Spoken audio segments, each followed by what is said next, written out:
Hi guys, my name's Seb Tudor, I'm the man on Silver Mountain and welcome back. Now today I wanted to talk about online messaging, mostly messaging on online dating apps, because we talked before about how to kind of approach online dating and how to kind of have the right mindset to get the most out of it, to maybe meet someone or at least to make some friends, to kind of expand on your potential pool of people that you can meet and have fun with.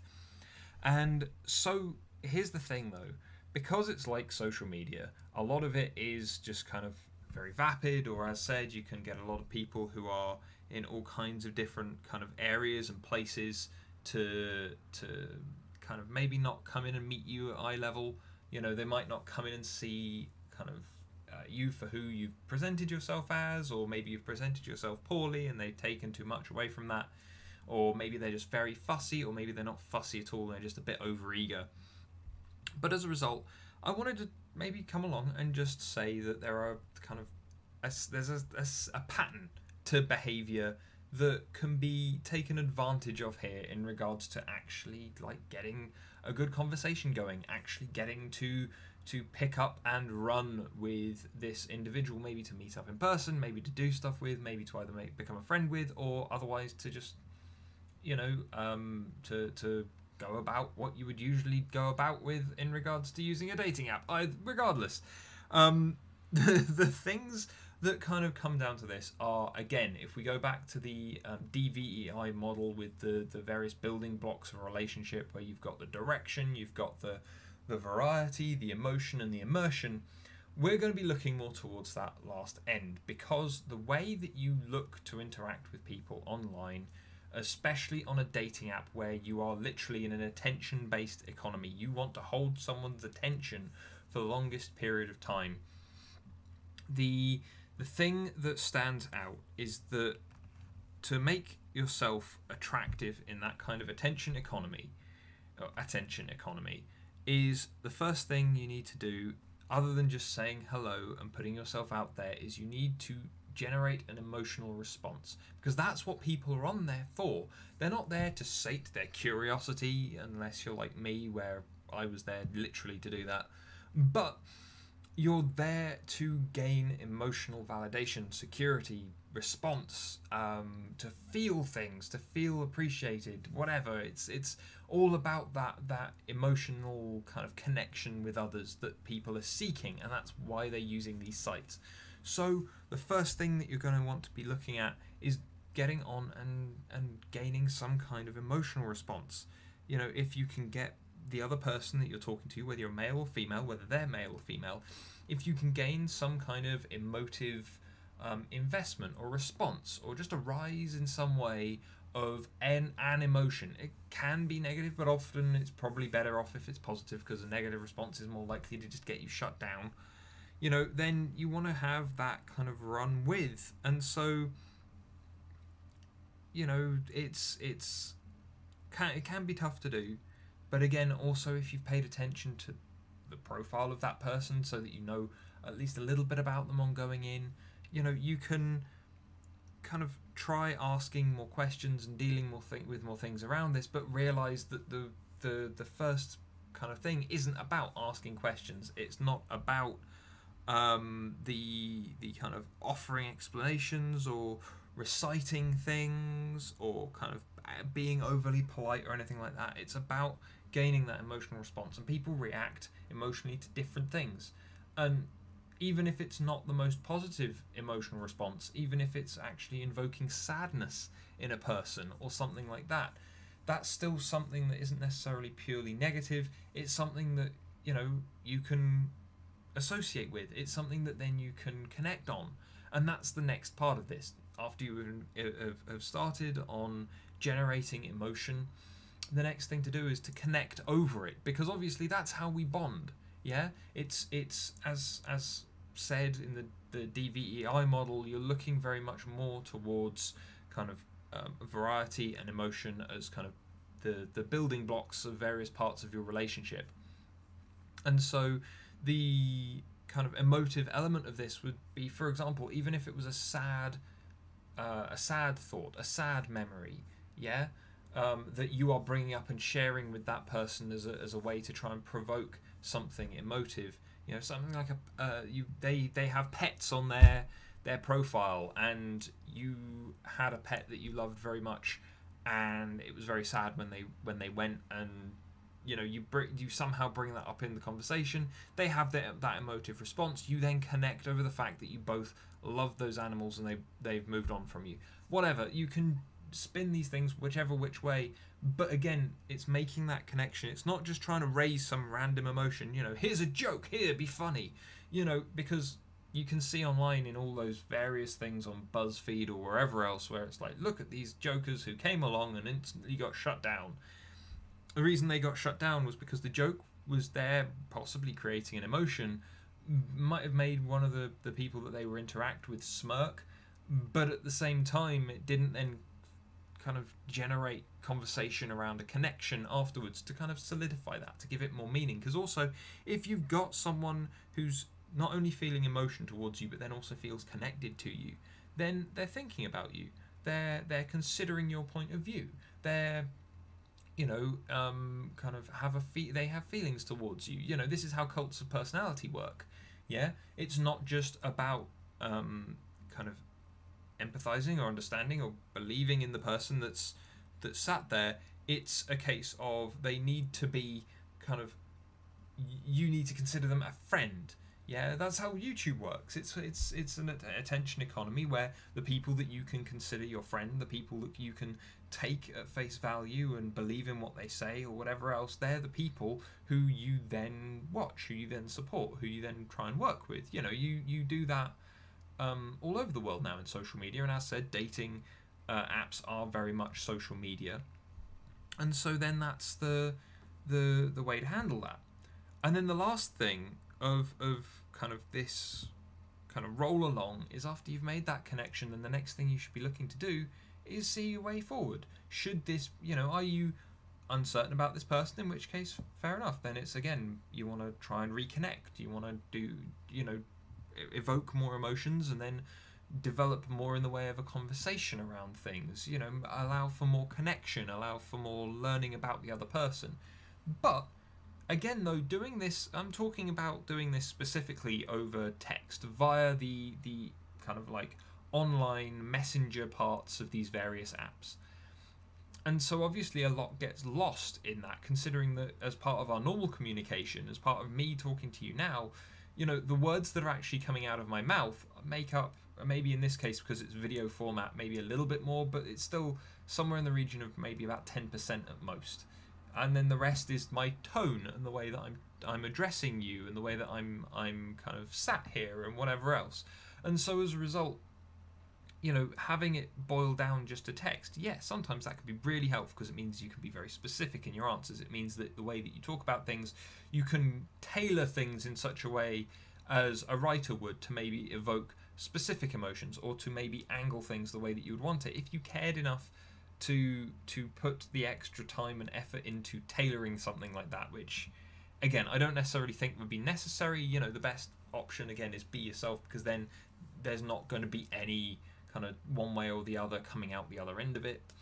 But the thing that stands out then is, if you've made this emotional connection where you've evoked the emotions, you've connected over it, you've had that discussion, you've learned a little bit, you know, you've been thinking about one another and discussing things and working with one another on just like having a nice time of a discussion or whatever, then yeah, the next thing would probably be, in my view, would be to look towards meeting up. You know, to either meet in person or to discuss things over something like Skype, where you can actually see the person, hear the person, you know, see how they are, simply because then you don't lose as much in communication.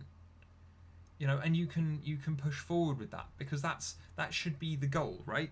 To more effectively communicate, to make sure that you're on the level. And so when I'm saying like sparking these things, and especially the sparking emotion, because lots of people never write. Lots of people have never done much writing outside of school.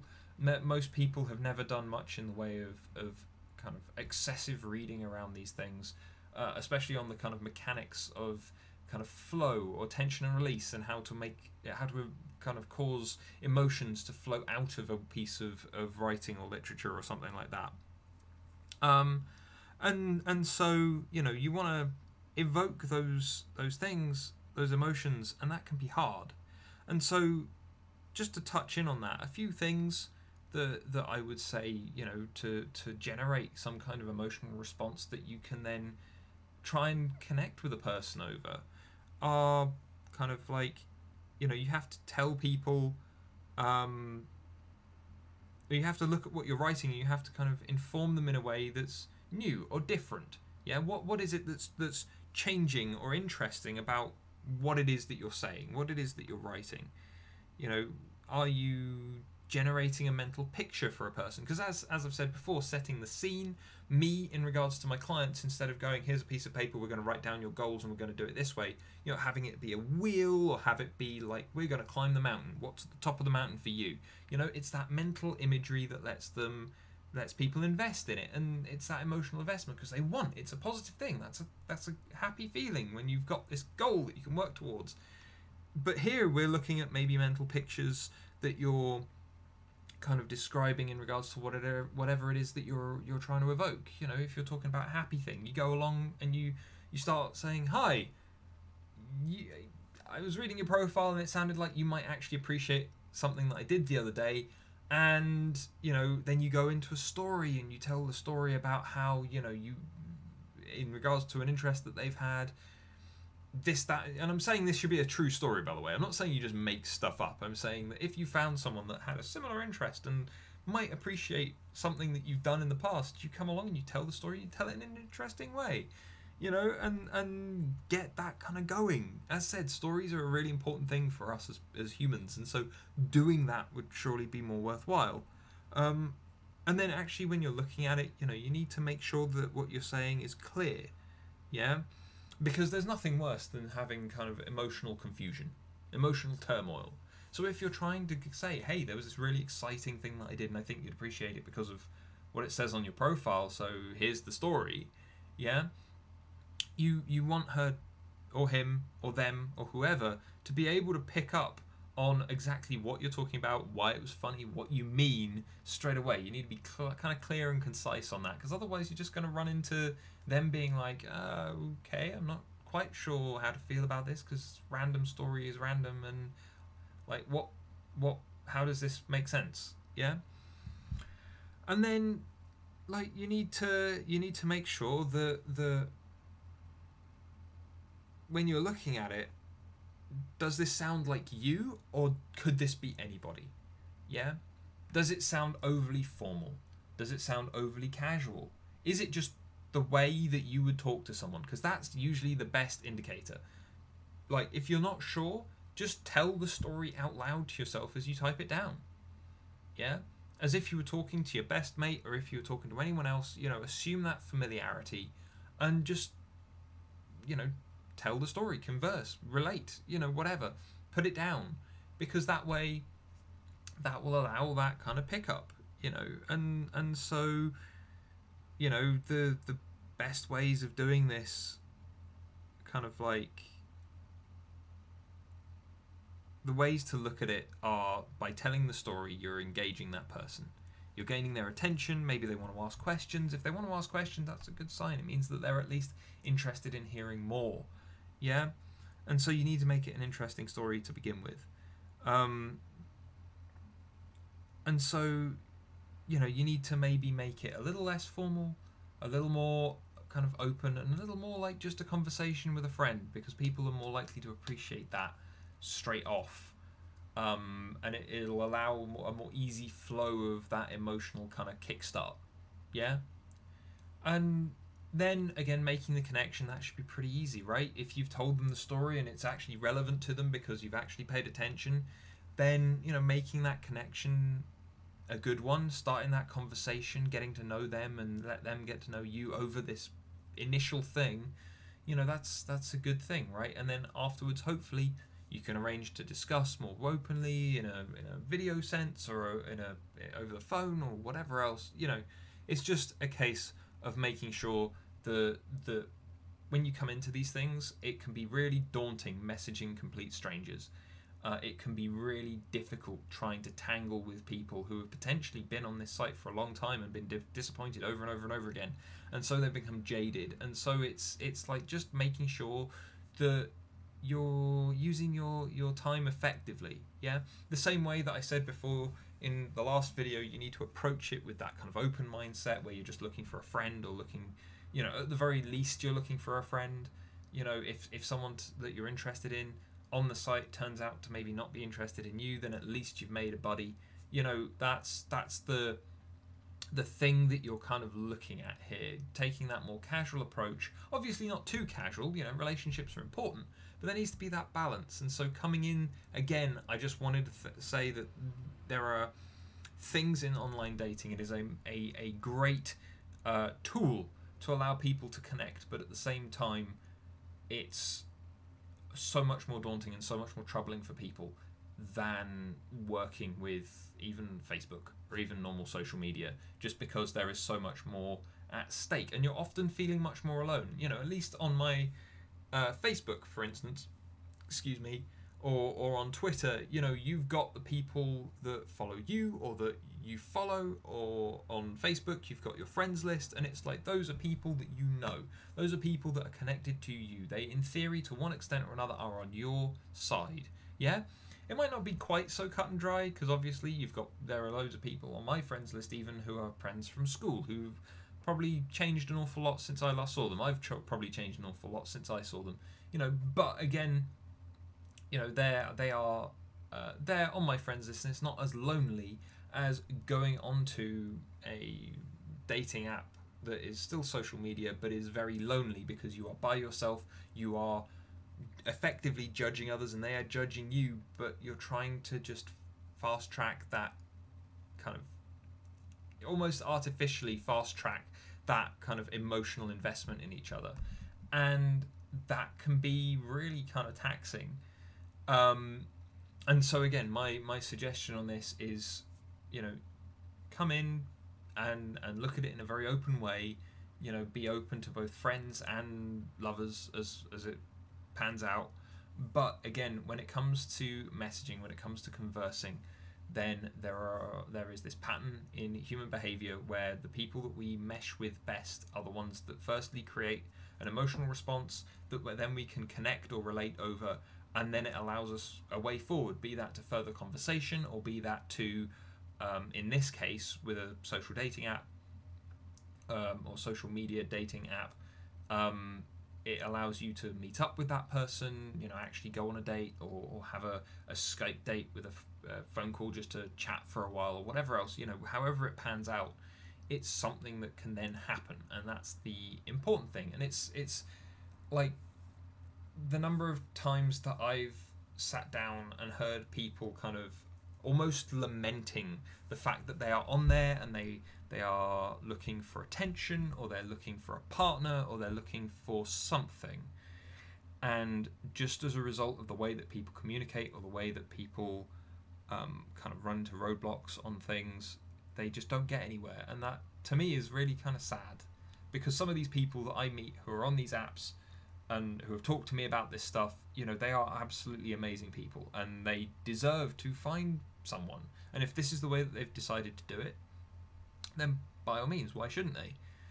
You know, but they still run into these roadblocks as they go, you know, and it tends to be these kind of momentary things where either someone's overeager, someone's too fussy, someone hasn't communicated well, or they've not communicated well, and as a result, the chances of something that they might have actually enjoyed, or the other person might have got something out of, or they both would have got something good out of, be it a friend, be it a relationship, beyond that, whatever, you know, it all breaks down just because of those initial communications or that initial perception, and people are very, very judgmental.